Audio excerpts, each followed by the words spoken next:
Malam ini kita akan belajar sama-sama sebuah pelajaran yang sudah diumumkan, sudah dipublikasikan, dan judul yang saya pilih adalah Receiver Kasih Karunia. Nah, mengapa saya memberi judul Receiver Kasih Karunia? Ini sebenarnya lahir dari sebuah pewahyuan yang Roh Kudus singkapkan kepada saya sekitar berapa ya? Mungkin 1 bulan atau 1 bulan setengah yang lalu, di mana ketika saya disadarkan oleh Roh Kudus tentang kebenaran ini, sungguh itu mengubah cara pandang saya terhadap kehidupan ini. Semakin saya lebih memahami Tuhan yang begitu luar biasa. Nah, sebelum kita lihat beberapa ayat, saya mau ajak untuk kita berpikir secara serius. Lihat ini dulu, saudara. Pernahkah kita membaca Alkitab khususnya keempat Injil dan kita melihat ada sebuah keanehan? Keanehan yang kita temukan di sana adalah apa kira-kira yang membuat Yesus sepertinya berpihak kepada orang-orang berdosa pada saat itu dan menentang ahli-ahli Taurat dan orang Farisi. Nanti dulu sebentar, saya mau ajak untuk kita mikir dulu ya. Apalagi kira-kira menurut saudara yang membuat Yesus sepertinya berpihak kepada orang-orang berdosa saat itu, yaitu pemungut cukai, orang-orang buangan, apalagi pelacur-pelacur yang saat itu ada. Sepertinya kok Tuhan Yesus itu saat itu lebih berpihak kepada mereka daripada kepada ahli Taurat dan orang Farisi. Dan bukan hanya tidak berpihak, tapi ketika kita membaca, maka kita akan melihat bahwa Yesus berkali-kali menentang ahli-ahli Taurat dan orang Farisi. Nah, apa kira-kira yang membuat Yesus sepertinya tidak berpihak kepada mereka? Sekarang, lihat dulu PowerPoint berikut ini. Bukankah secara moral ahli Taurat dan orang Farisi itu jauh lebih baik daripada orang berdosa? Coba renungkan dulu. Bukankah sebenarnya secara moral, ahli-ahli Taurat dan orang Farisi itu lebih berkualitas daripada moralitas orang-orang berdosa saat itu? Orang-orang berdosa itu moralnya kacau. Tapi ahli-ahli Taurat dan orang Farisi itu moralnya luar biasa. Tapi kenapa sepertinya Tuhan Yesus tidak berpihak kepada mereka? Nah, selanjutnya saya mau giring saudara dulu pada pemahaman ini. Nah, sekarang lanjut dulu ya. Mengapa? Nah, ini pertanyaan berikutnya lagi. Semua ketaatan ahli Taurat dan orang Farisi sepertinya tidak laku di hadapan Tuhan. Coba renungkan dulu. Ini mungkin kata-kata yang agak kontroversi ya. Mengapa semua ketaatan ahli Taurat dan orang-orang Farisi pada zaman itu sepertinya tidak laku di hadapan Tuhan? Justru kenapa Tuhan justru lebih tertarik kepada orang-orang berdosa saat itu? Nah, sekarang sebelum kita lihat beberapa ayat, saya mau ajak untuk saudara merenung dulu tentang kasus ini. Lihat ini. Bukankah semua yang ahli Taurat dan orang Farisi lakukan saat itu adalah perintah Allah? Mereka adalah orang-orang yang taat. Mereka adalah orang-orang yang sungguh-sungguh menjunjung tinggi kebenaran firman pada saat itu. Makanya saya katakan bahwa bukankah semua yang ahli Taurat dan orang Farisi lakukan adalah perintah Allah? Nah, sekarang lihat selanjutnya. Bukankah selama ini Tuhan menekankan pentingnya ketaatan? Saudara bisa ikuti saya? Bukankah selama ini Tuhan menekankan pentingnya ketaatan? Dan ternyata pada saat itu ahli Taurat dan orang Farisi itu sebenarnya taat loh, saudara. Tapi mengapa sepertinya kok ketaatan mereka kok tidak laku di hadapan Yesus? Nah, lihat ini. Bukankah selama ini Tuhan menekankan pentingnya ketaatan? Untuk apa selama ini kita berjuang untuk taat sebenarnya? Jangan-jangan kita berjuang untuk taat, motivasi kita seperti ahli Taurat dan orang Farisi. Dan kalau ketaatan kita motivasinya seperti ahli Taurat dan orang Farisi, sorry to say, saya mesti katakan bahwa itu tidak laku di hadapan Tuhan. Nah, sekarang dengan saya mengajak untuk saudara merenung kalimat-kalimat atau pertanyaan-pertanyaan yang saya ajukan ini, saya mau ajak untuk saudara merenungkan PowerPoint berikut ini. Bukankah Anda bingung? Karena ketika Tuhan singkapkan ini kepada saya juga bingung jujur. Iya ya, mengapa sepertinya ketaatan ahli Taurat, moralitas ahli Taurat, kok sepertinya nggak membuat Yesus senang? Justru Yesus menentang mereka. Pertanyaannya adalah, ada apa dengan ketaatan mereka? Mengapa ketaatan mereka sepertinya tidak berhasil mencuri hati Yesus saat itu? Nah, ternyata, lihat ini, saudara. Kesalahan dari ahli Taurat dan orang Farisi adalah, saya berharap saudara belajar sesuatu ini, menjadikan ketaatan mereka sebagai alasan atau dasar untuk dapat menyombongkan diri. Jadi tidak ada yang salah dengan ketaatannya. Yang salah adalah ketaatan mereka dijadikan alasan untuk mereka bisa menyombongkan diri sebetulnya. Dan ketika ketaatan kita pun pada zaman ini, itu sebagai alasan untuk kita bisa menyombongkan diri, maka nasib kita akan sama seperti ahli Taurat dan orang Farisi. Jadi saya ulang, jangan saudara salah paham, bahwa tidak ada yang salah dengan ketaatan mereka. Yang salah adalah ketaatan mereka sebagai alasan untuk mereka dapat menyombongkan diri. Dan ketika mereka menyombongkan diri, maka ketaatan mereka akhirnya jadi salah, saudara. Sekarang, lihat ini, saudara. Coba lihat, perhatikan. Bukankah jika kita belajar dari Injil Lukas pasal 18 ayat 10 sampai ayat 14, sebenarnya kita akan melihat memang benar orang ini ahli-ahli Taurat dan orang Farisi itu taat. Mereka luar biasa taatnya, moralnya luar biasa. Tapi ternyata mereka menjadikan ketaatan mereka sebagai alasan untuk menyombongkan diri. Nah, perhatikan, kita belajar dari ayat ini. Lukas 18 ayat 10 sampai ayat 14. Yuk kita perhatikan baik-baik ayat ini. Ada dua orang pergi ke bait Allah untuk berdoa. Yang seorang adalah Farisi dan yang lain pemungut cukai. Jadi ingat, ini dua yang kontras banget. Satu orang Farisi yang sungguh-sungguh punya moralitas yang luar biasa, satu pemungut cukai, di mana orang yang suka peras orang ya. Jadi dikenal sebagai orang berdosa yang jadi sampah masyarakat, dimusuhi oleh masyarakat pada saat itu. Nah, perhatikan ini. Orang Farisi itu berdiri dan berdoa dalam hatinya begini.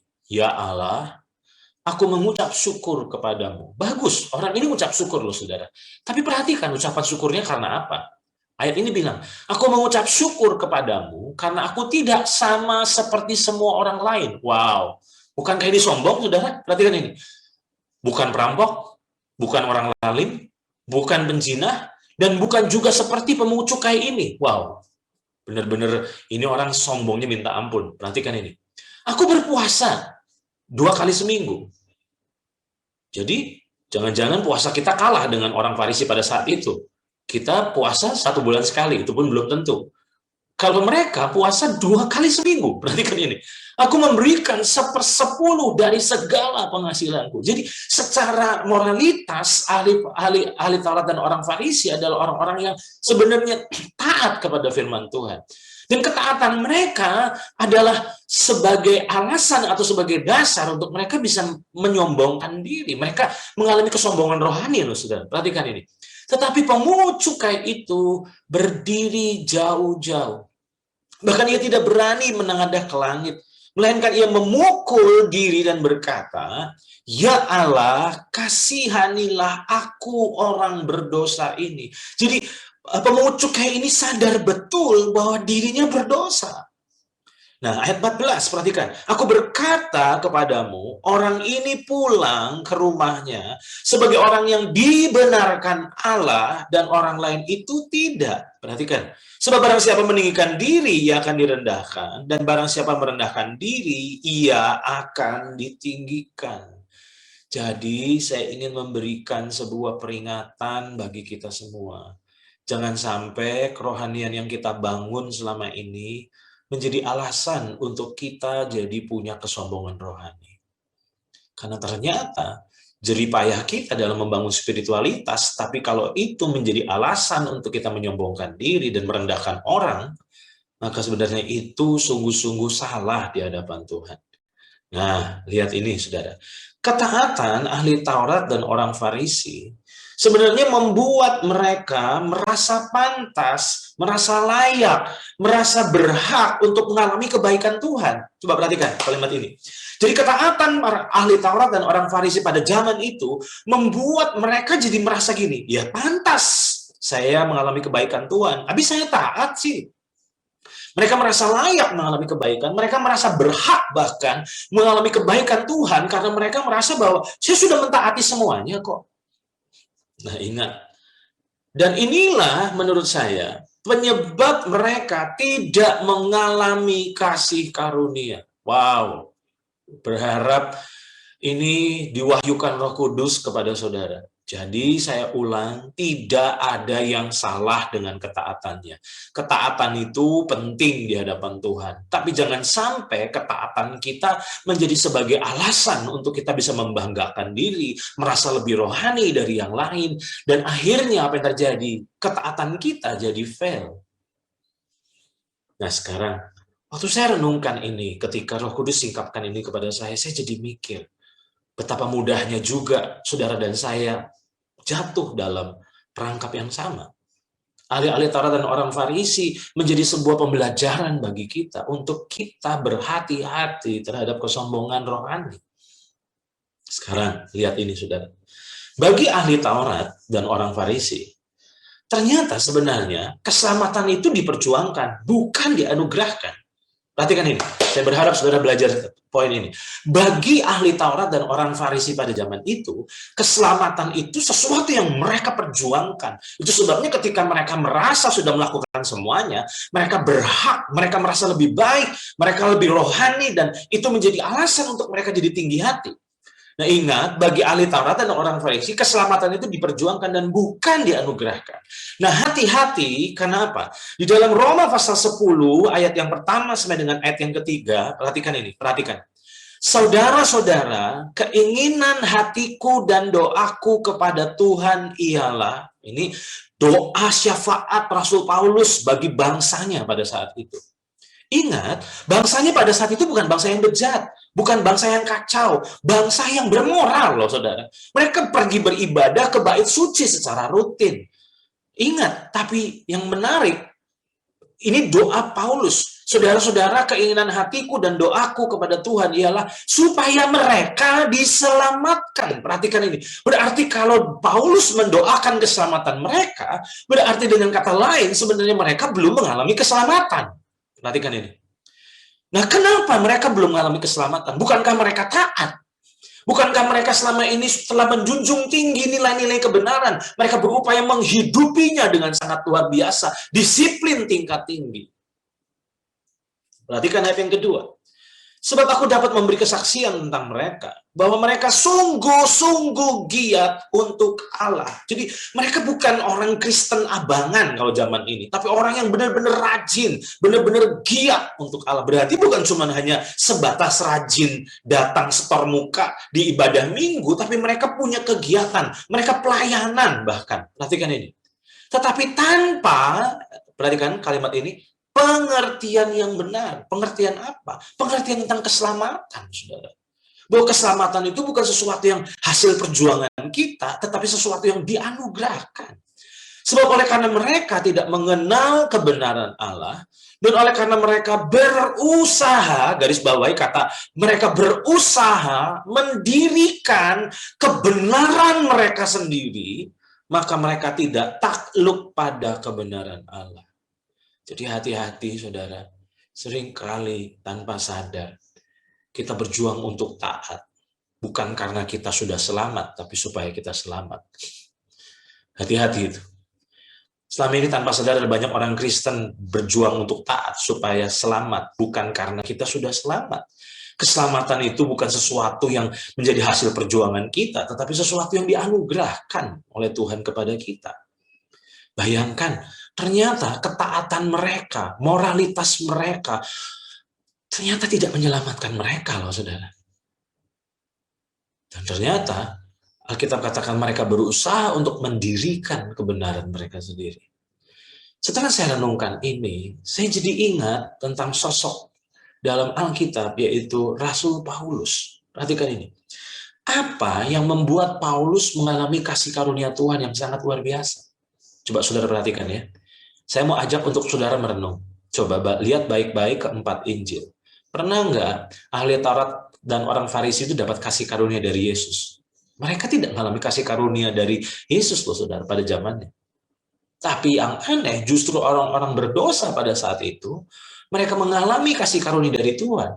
Bukan karena dosa mereka, tapi karena kesadaran mereka bahwa mereka butuh juru selamat. Nah, perhatikan ini. Apa yang membuat Paulus mengalami kasih karunia Tuhan yang sangat luar biasa?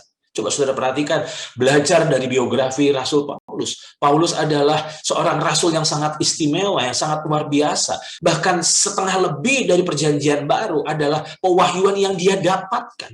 Dan apa yang terjadi pada saat itu, dia punya kasih karunia yang luar biasa, di mana kehadirannya dimanapun membawa dampak, menyebar luaskan kekristenan, menjungkir balikan dunia pada saat itu. Dan ketika kita lihat hal ini, maka ternyata itu terjadi bukan karena Paulus hebat, tapi karena kasih karunia Tuhan yang bekerja dengan sangat luar biasa dalam hidupnya. Pertanyaannya, apa sih yang membuat Rasul Paulus bisa mengalami kasih karunia yang sangat luar biasa, gila-gilaan? Ternyata yang membuat dia mengalami kasih karunia yang luar biasa, menurut saya adalah ini. Kesadaran Paulus akan siapa dirinya tanpa kasih karunia. Saya ulang, apa sih yang membuat Paulus itu bisa mengalami kasih karunia yang luar biasa? Sederhana, dia nggak bisa nyombongin dirinya. Dia sadar siapa dirinya tanpa Tuhan.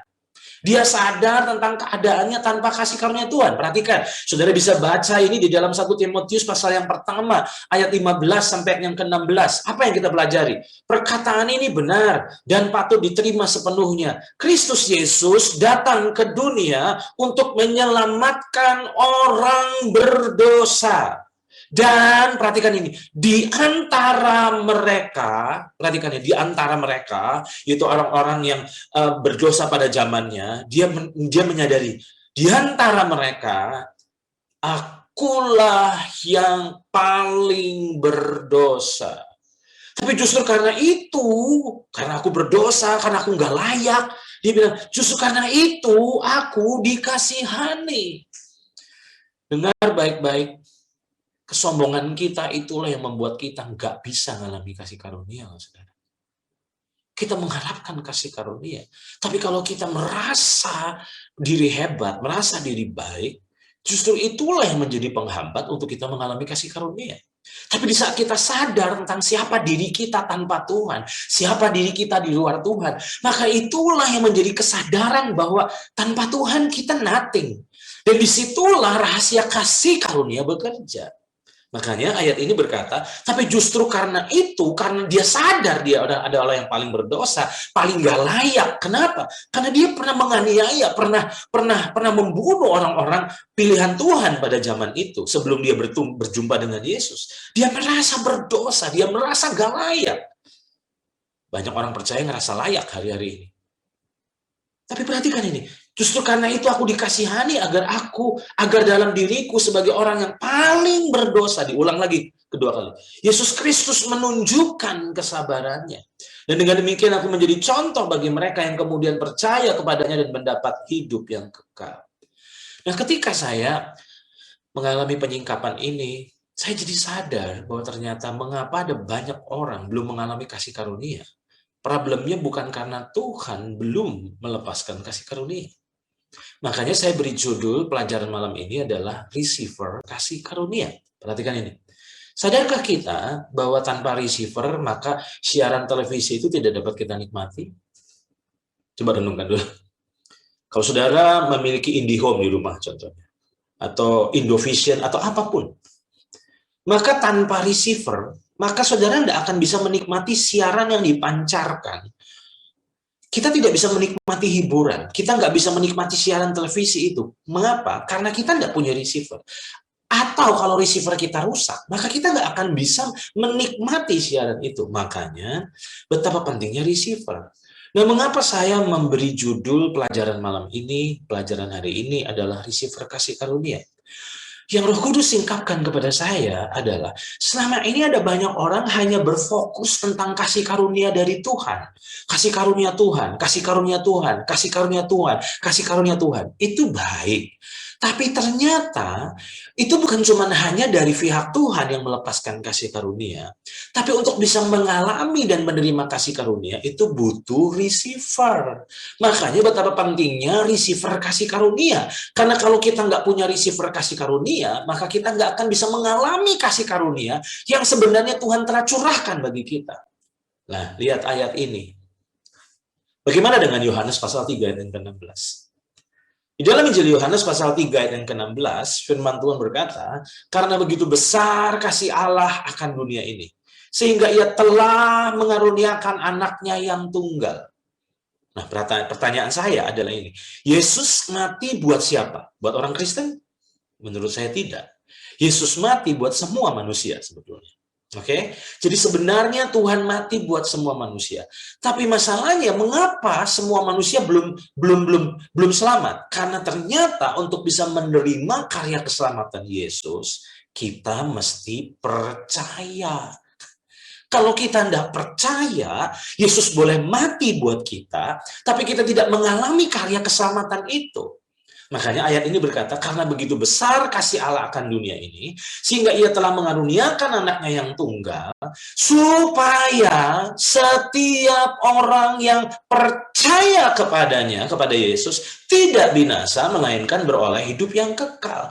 Berarti dengan kata lain, saya ulang sekali lagi, jangan utak-atik kasih karunia-Nya, karena kasih karunia-Nya udah selesai. Tuhan udah lepaskan kasih karunia sebetulnya. Tapi untuk kita bisa menikmati dan mengalami kasih karunia itu, butuh receiver. Dan kalau saudara nggak punya receivernya, maka kasih karunia nggak bisa saudara nikmati dengan maksimal. Nah, mengapa saya beri judul receiver kasih karunia? Lihat ini. Ternyata kasih karunia itu seperti transmitter. Sedangkan iman itu seperti receivernya. Saya ulang ya. Tentu kalau saudara dengar receiver itu pasti ada transmitter. Transmitter itu yang apa ya? Memancarkan. Receiver itu yang menerima. Nah, ketika saya mempersiapkan materi ini, yang saya tangkap adalah kasih karunia itu diibaratkan seperti transmitter, sedangkan iman itu receivernya. Tadi di Yohanes 3:16, bukankah kita sudah belajar bahwa Tuhan sebenarnya mati buat semua dunia. Tapi untuk bisa menerima karya keselamatan, manusia harus percaya kepadanya. Ketika percaya, baru karya keselamatan itu bisa dinikmati.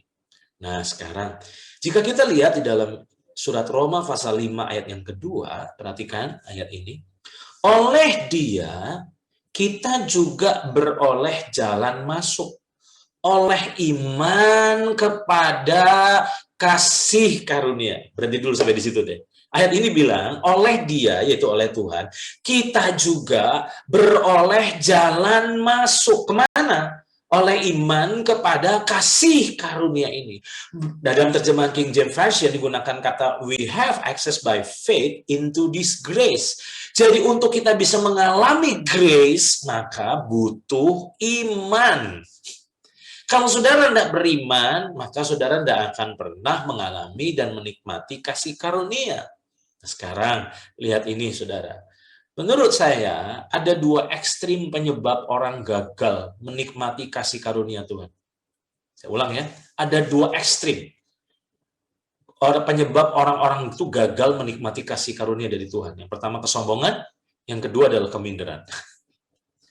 Sedangkan untuk kita bisa menerima kasih karunia, dibutuhkan kerendahan hati. Nah, kalau saudara sombong, saudara tidak akan pernah bisa mengalami kasih karunia. Kalau bahkan saudara minder pun, maka saudara tidak akan pernah bisa mengalami kasih karunia. Karena untuk saudara bisa mengalami kasih karunia, saudara harus dengan rendah hati.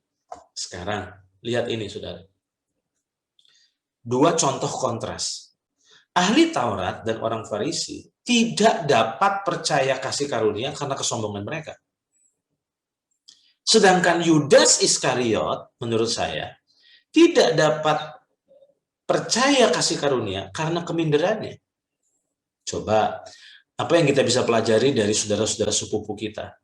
Setiap kali kita memberitakan Injil, kabar baik buat mereka, mereka akan bilang begini, yang bener aja. Masa percaya Yesus selamat? Gak mungkin itu.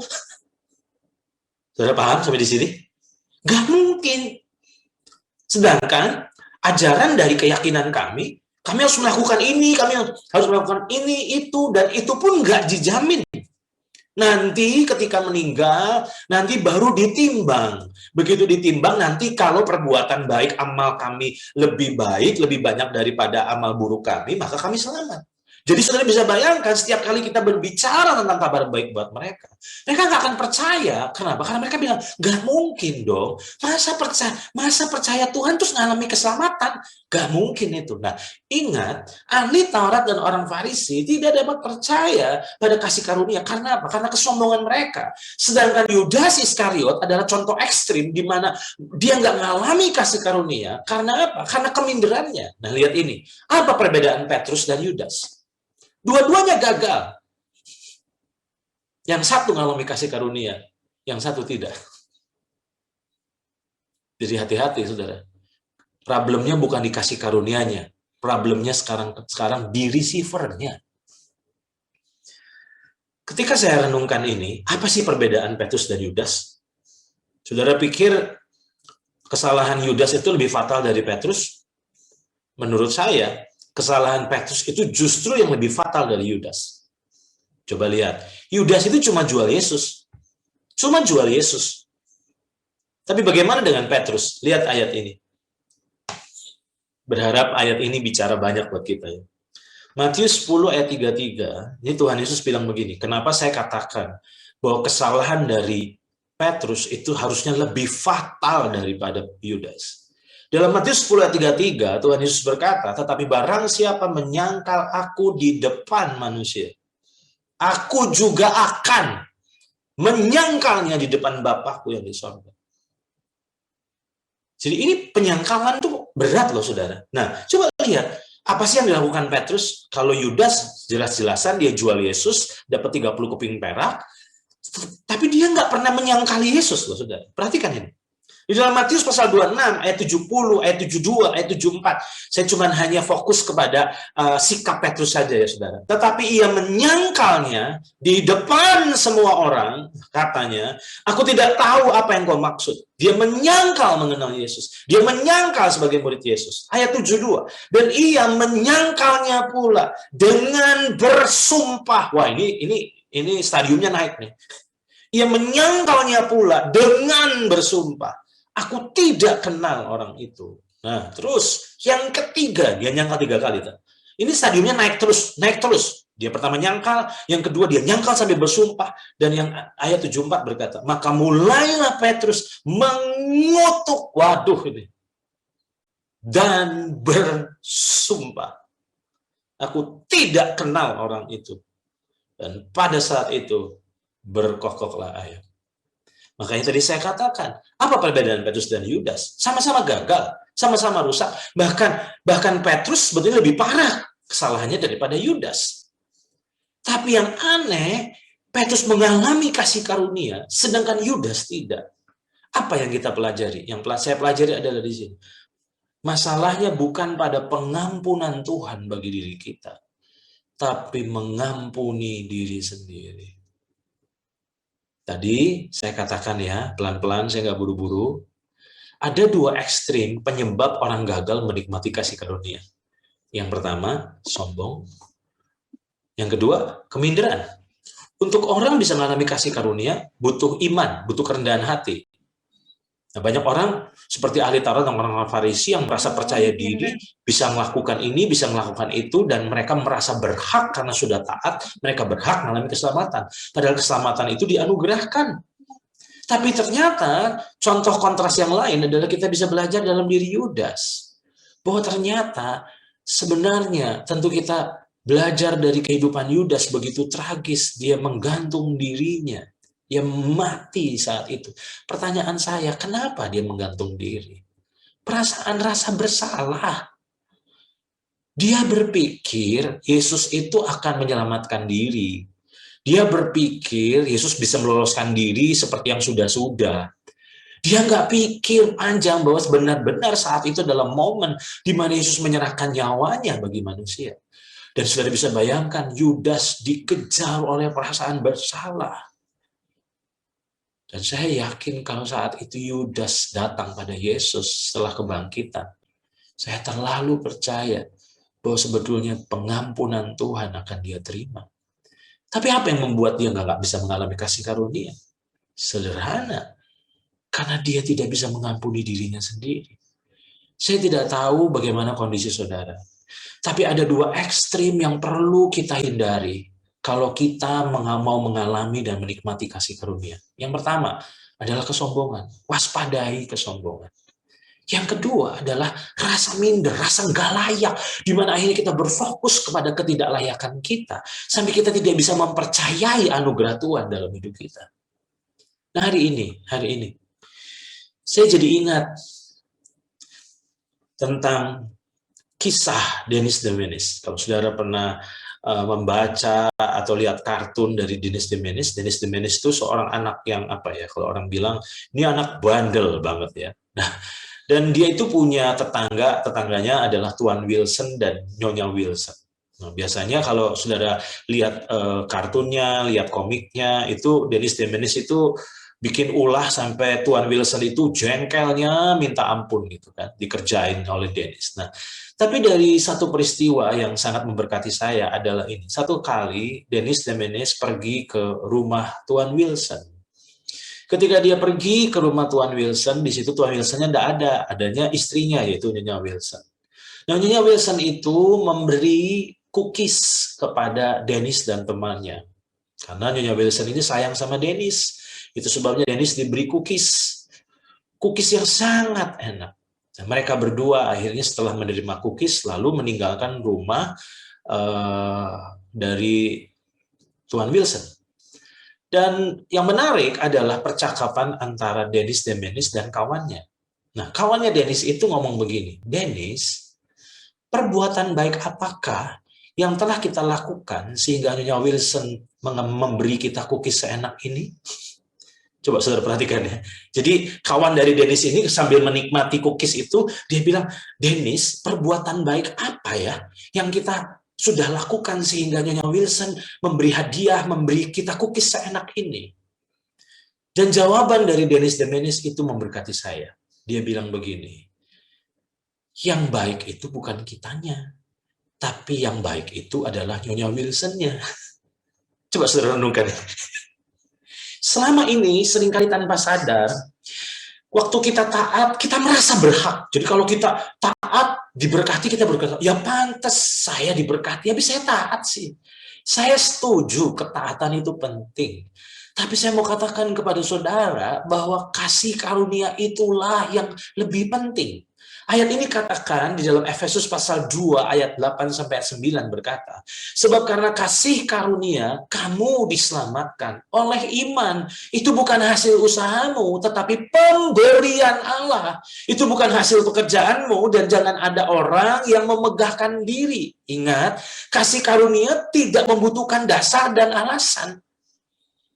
Jadi kalau kita mengalami kebaikan, itu bukan karena kita baik, tapi karena Tuhan yang baik. Saya ulang sekali lagi, saya berharap, saya berdoa, supaya mulai malam ini kalau kita terus dibanjiri oleh kebaikan-kebaikan Tuhan, justru bukan membuat kita merasa baik, tapi karena memang itu Tuhan baik. Bahkan kalau kita jeli, bahkan kalau kita peka, kalau kita sadar, seringkali kebaikan-kebaikan Tuhan itu tidak sebanding dengan kebaikan kita kok. Kita nggak baik, tapi Tuhan permalukan kita dengan kebaikannya. Kita sakiti dia, kita kecewakan dia, tapi Tuhan membalasnya dengan kebaikan. Itulah yang membuat akhirnya saudara dan saya jadi malu hati sama Tuhan. Nah hari ini, yuk belajar untuk menghargai kasih karunia. Nah, sekarang, tadi ingat apa yang membuat Rasul Paulus bisa mengalami kasih karunia yang luar biasa? Karena kesadarannya bahwa dia tidak layak. Dia adalah orang berdosa dan bahkan dia katakan, aku adalah orang yang paling berdosa.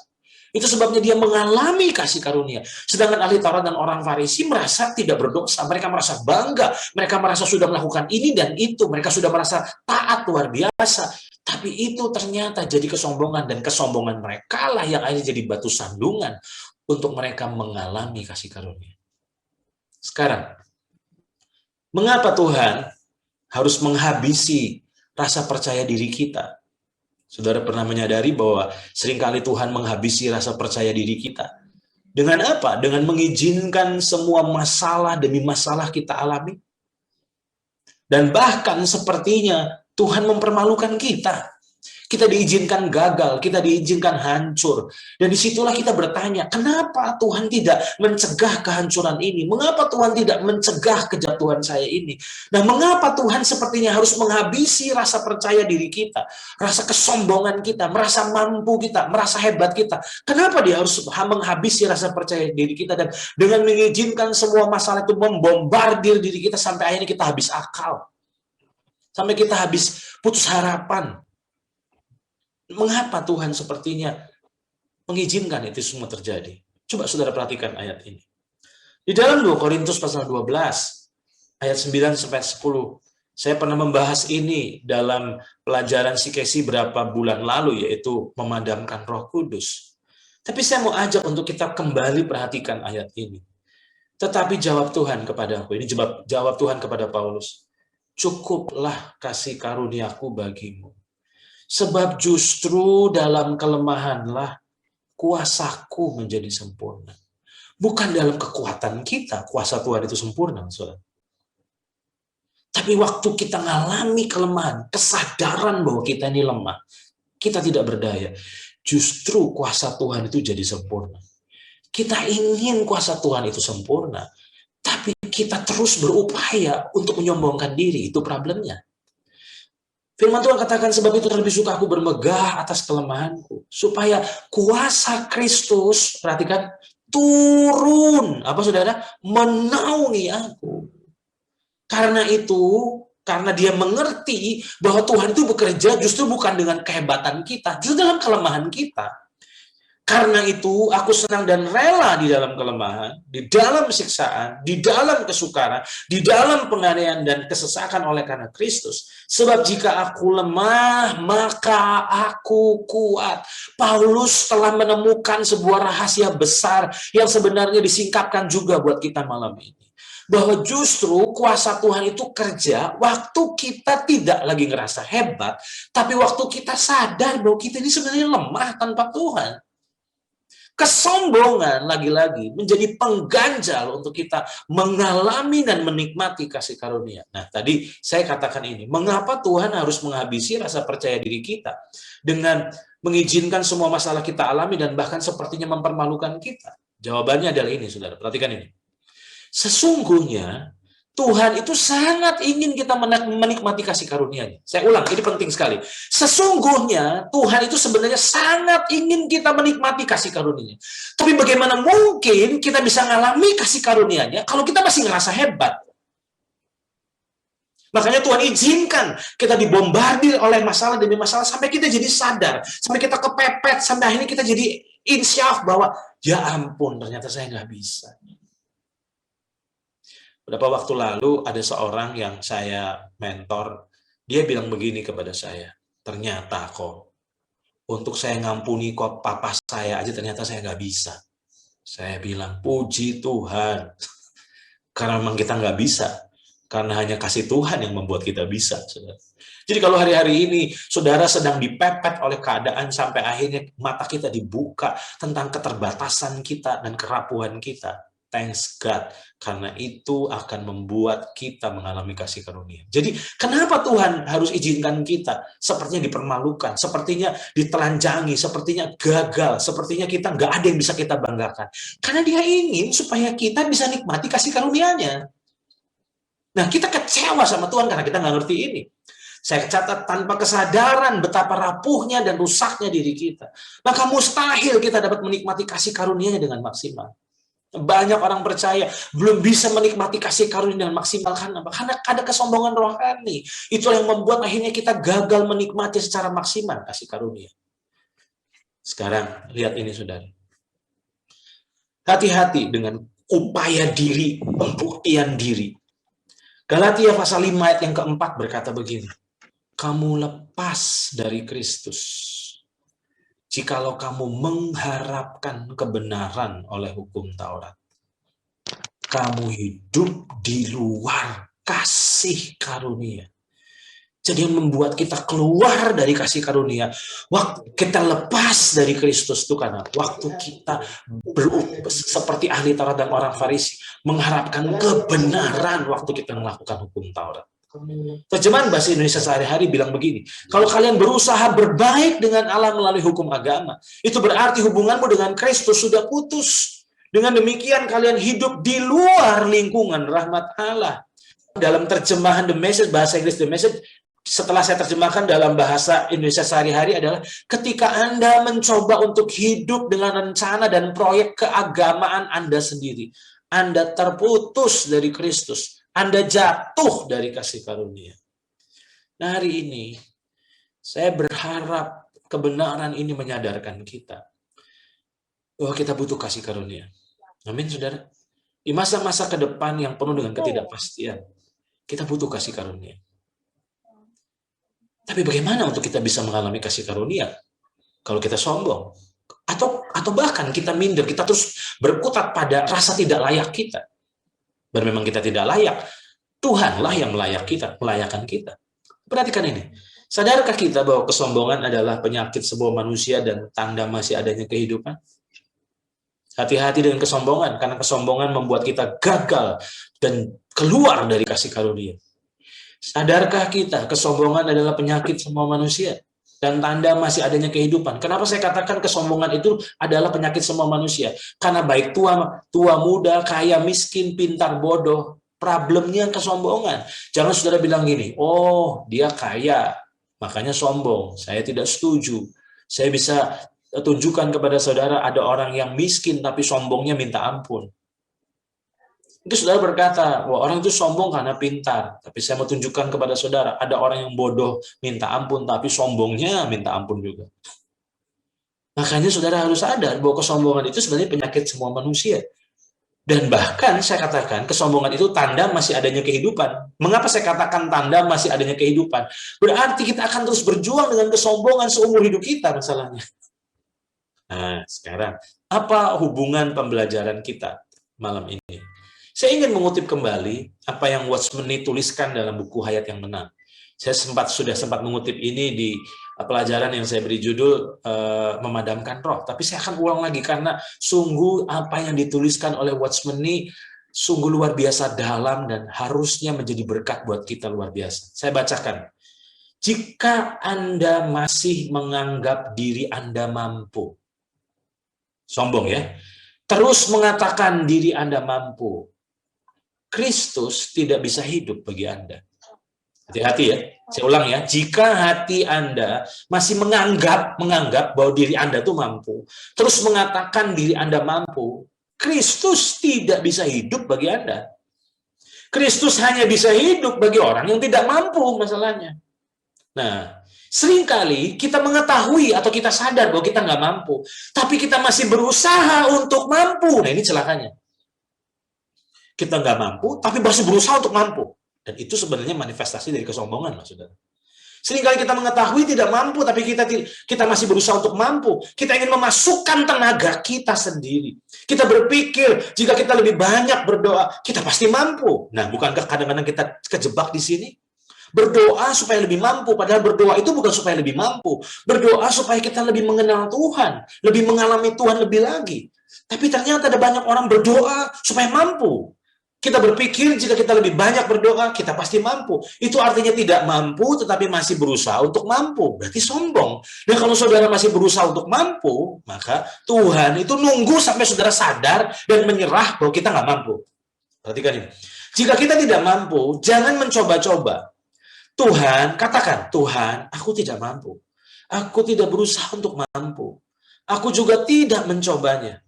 Jika kita berusaha membantu Kristus sedikit dan mencoba menambah sedikit dengan perbuatan manusia kita, maka anugerah Allah atau kasih karunia segera pergi.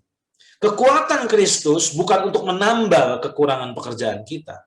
Dia hidup di dalam kita untuk menggantikan kita. Jadi hari ini, kenapa saya katakan bahwa kesombongan adalah penyakit semua manusia dan tanda masih adanya kehidupan? Karena ini, saudara, perhatikan. Sifat dasar manusia, saudara akui atau tidak, ini kenyataan.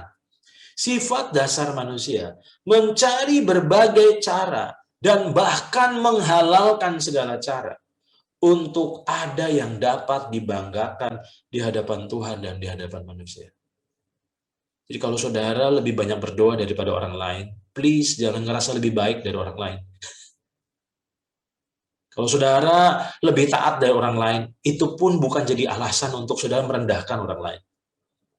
Nah, masalahnya sifat dasar manusia itu mencari berbagai cara dan bahkan menghalalkan segala cara untuk ada yang bisa kita banggakan di hadapan Tuhan dan di hadapan manusia. Padahal sebenarnya kenapa saya tulis menghalalkan segala cara? Karena sebenarnya itu adalah Roh Kudus dalam hidup kita. Tapi kedagingan kita, kesombongan kita yang ngaku-ngaku bahwa itu kita, padahal itu Roh Kudus. Nah, kesimpulan saya di poin ini adalah ini. Misi utama dari kasih karunia ternyata bukanlah penerimaan atau demi memampukan. Tapi menurut saya, misi utama dari kasih karunia adalah untuk mempermalukan kesombongan manusia. Saya ulang, saya berharap ini disingkapkan oleh Roh Kudus kepada kita semua. Misi utama kasih karunia itu bukan penerimaan. Selama ini kita dengar kasih karunia membuat kita diterima apa adanya. Puji Tuhan, oke, saya setuju. Memang kasih karunia membuat kita diterima apa adanya. Dan kasih karunia juga seringkali saya mengajar bahwa kasih karunia adalah memampukan ketidakmampuan kita. Oke, tapi Roh Kudus sadarkan saya bahwa ternyata misi utama dari kasih karunia bukan penerimaannya, bukan kemampuannya, tapi justru mempermalukan kesombongan manusia. Nah, masalahnya selama kita hidup ini, kita akan terus bergumul dengan kesombongan. Ingat, tidak butuh prestasi untuk sombong. Saya sering katakan itu kan. Kita ini nggak mau kalah kok sama orang. Pernah dengar ada orang cerita baru diserempet sama mobil, lalu jatuh, begitu dengar diserempet jatuh, terus orang ini bilang gini, kamu baru diserempet, saya ditabrak. Waktu saya dengar itu saya geleng-geleng, ya ampun, ditabrak aja sombong. Pernah dengar orang curhat cerita, waduh, saya didiagnos kanker stadium 1. Yang dengarnya nggak terima. Oh, kamu baru stadium 1, saya kankernya udah stadium 4, gitu. Nah, coba perhatikan, saudara. Kita ini sombong loh, saudara. Sampai masalah aja disombongin kok. Misi utama dari kasih karunia sebenarnya adalah demi mempermalukan kesombongan kita. Lihat ini, saudara. Jika kemauan dan kemampuan itu adalah pekerjaan Tuhan di dalam diri kita, maka apa yang dapat kita sombongkan? Bukankah saya sering katakan ini dalam Filipi 2 ayat 13, karena Allah lah yang mengerjakan di dalam diri kamu, baik kemauan maupun kemampuan. Jadi kalau saudara sadar bahwa kalau sampai kita bisa mau benar, itu Tuhan. Kalau kita bisa benar, itu juga Tuhan. Nah, pertanyaannya, kalau sampai kemauan saja itu Tuhan, kemampuan itu Tuhan, apa dasarnya kita menyombongkan diri? Nah, celakanya kesombongan diri menghalalkan segala cara sehingga ada yang bisa kita banggakan di hadapan Tuhan dan di hadapan manusia.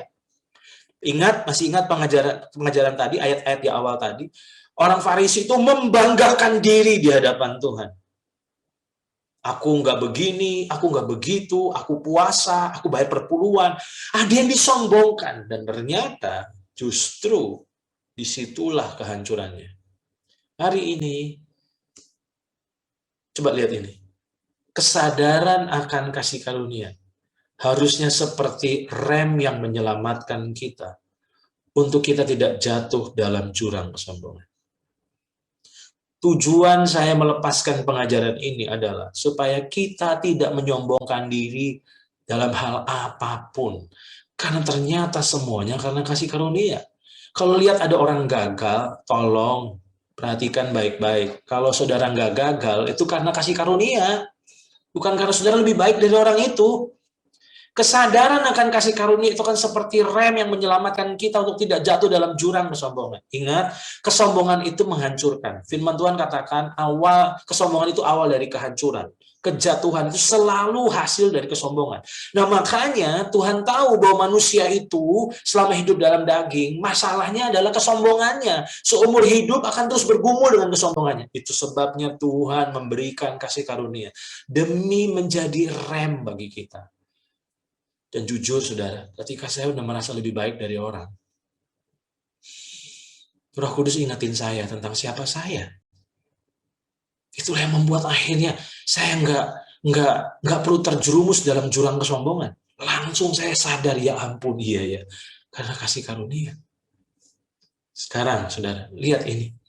Ulangan pasal 8 ayat 17 sampai 18. Apa yang firman Tuhan katakan? Maka janganlah kau katakan dalam hatimu, kekuasaanku dan kekuatan tanganku lah yang membuat aku memperoleh kekayaan ini. Tapi haruslah kau ingat kepada Tuhan Allahmu. Sebab dialah yang memberikan kepadamu kekuatan untuk memperoleh kekayaan. Dengan maksud meneguhkan perjanjian yang diikrarkannya dengan sumpah kepada nenek moyangmu seperti sekarang ini. Perhatikan apa yang menjadi nasihat Musa kepada bangsa Israel. Maka janganlah kau katakan dalam hatimu, kekuasaanku dan kekuatan tanganku lah yang membuat aku memperoleh kekayaan ini. Tapi haruslah kau ingat kepada Tuhan Allahmu, sebab dialah yang memberikan kepadamu kekuatan untuk memperoleh kekayaan. Jadi jangan bangga sama kerja kerasmu. Kerja keras tanpa kasih karunia tetap gagal, saudara. Saya ulang, jangan banggakan kerja kerasmu. Karena kerja keras minus kasih karunia juga gagal. Tujuan saya ngomong ini bukan berarti kita nggak kerja keras. Bukan. Tapi jangan sombongkan kerja kerasnya. Karena kerja keras saja tidak menjamin kesuksesan ternyata. Kalau toh kita bisa memperoleh kekayaan, itu karena Tuhan yang mengaruniakan kekuatan untuk kita memperoleh kekayaan. Kalau Tuhan nggak mengaruniakan kekuatan, maka kita nggak bisa memperoleh kekayaan. Oke, nah sekarang saya simpulkan. Manfaat pemahaman kasih karunia yang saya bagikan dan saya lepaskan malam ini, minimal ada 4. Yang pertama, membangkitkan pengharapan dalam diri kita, menjalani kehidupan, baik dalam keadaan susah maupun senang, bahwa kita pasti dimampukan. Saya ulang ya.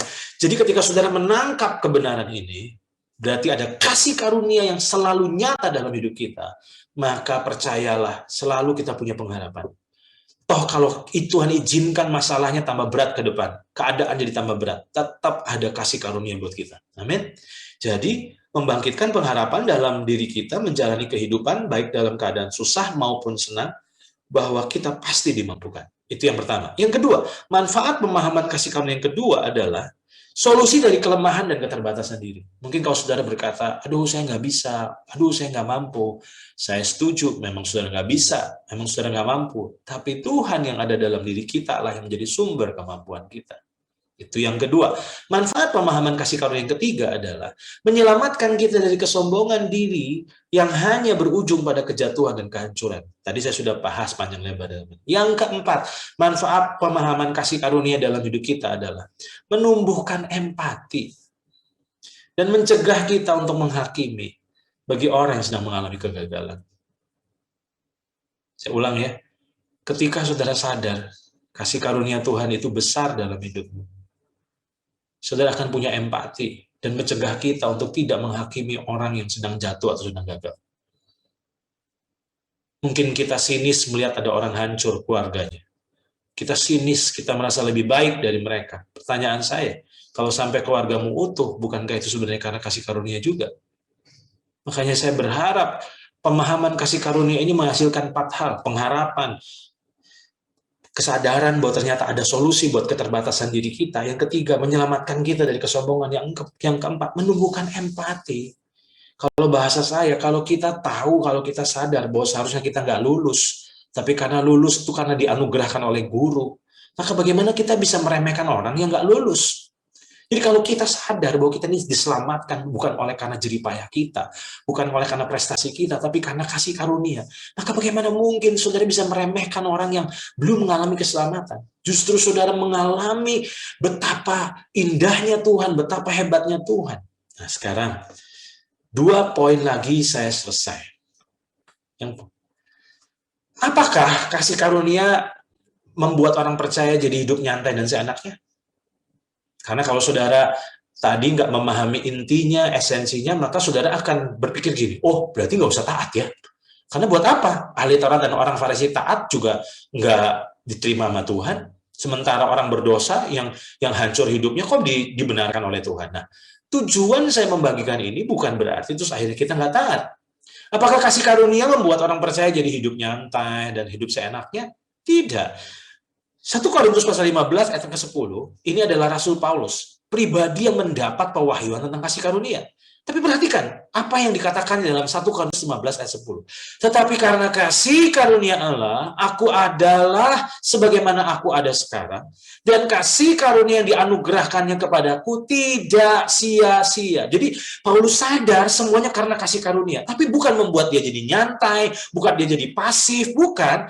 Dia bilang semuanya karena kasih karunia. Sebaliknya, perhatikan ayat 10 ini, aku telah bekerja lebih keras daripada mereka semua. Ingat, kasih karunia tidak membuat Paulus jadi santai loh, saudara. Hidup seenaknya enggak, tapi dia bekerja lebih keras lagi daripada mereka semua. Tetapi, nah ini kuncinya. Bukannya aku, bukannya kekuatanku, bukannya kemampuanku, melainkan kasih karunia Allah yang menyertai aku. Jadi kasih karunia membuat kita sadar bahwa semuanya adalah pekerjaan Roh Kudus dalam diri kita. Kita hanya meresponinya. Itu sebabnya waktu kita meresponinya maka ada hasil-hasil yang kita dapatkan. Tapi ingat, semua itu karena kasih karunia. Kasih karunia tidak membuat kita jadi nyantai. Kasih karunia membuat kita jadi produktif. Nah, saya tutup dengan ayat ini, lalu saya akan selesai dan kita bisa share, kita bisa tanya jawab. Oke? Bagaimana dengan ayat ini? Bukankah Pengkhotbah 9 ayat 11 ini sebenarnya ini ada unsur kasih karunia-nya di dalam ayat ini? Lagi, aku melihat di bawah matahari bahwa kemenangan perlombaan bukan untuk yang cepat. Bukankah yang cepat itu harusnya menang dalam perlombaan? Tapi ternyata lagi aku melihat di bawah matahari bahwa kemenangan perlombaan bukan untuk yang cepat. Dan keunggulan perjuangan bukan untuk yang kuat. Oh, selama ini kita berpikir kalau kuat pasti unggul dalam perjuangannya. Tapi nggak ngejamin juga. Juga roti bukan untuk yang berhikmat. Kekayaan bukan untuk yang cerdas.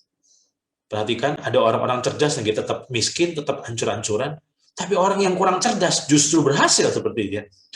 Dan karunia bukan untuk yang cerdik cendekia. Karena waktu dan nasib dialami mereka semua.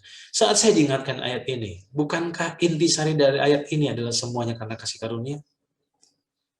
Pernah nggak menyadari, saudara, ketika saudara merasa sombong, Tuhan tunjukkan orang yang sepertinya punya kelemahan lebih lemah dari saudara, tapi mengalami kasih karunia yang lebih besar dari saudara. Tujuan Tuhan melakukan itu untuk menyadarkan kita bahwa kita nggak bisa banggakan apapun, karena semuanya karena kasih karunia. Kasih karunia sekali lagi menyelamatkan kita dari kesombongan. Mencegah kita untuk kita tidak terus mabuk kesombongan. Setiap kali kita tergoda untuk sombong, cepat ingatkan dirimu. Semua karena kasih karunia. Karena kesombongan berakibat fatal, membuat kita gagal menikmati kasih karunia secara maksimal. Itu saja yang saya sampaikan. Saya sungguh berdoa biar kebenaran ini akan melengkapi kita dan membuat hari-hari ke depan kita sungguh akan mengalami kasih karunia yang luar biasa. Tuhan memberkati saudara semua.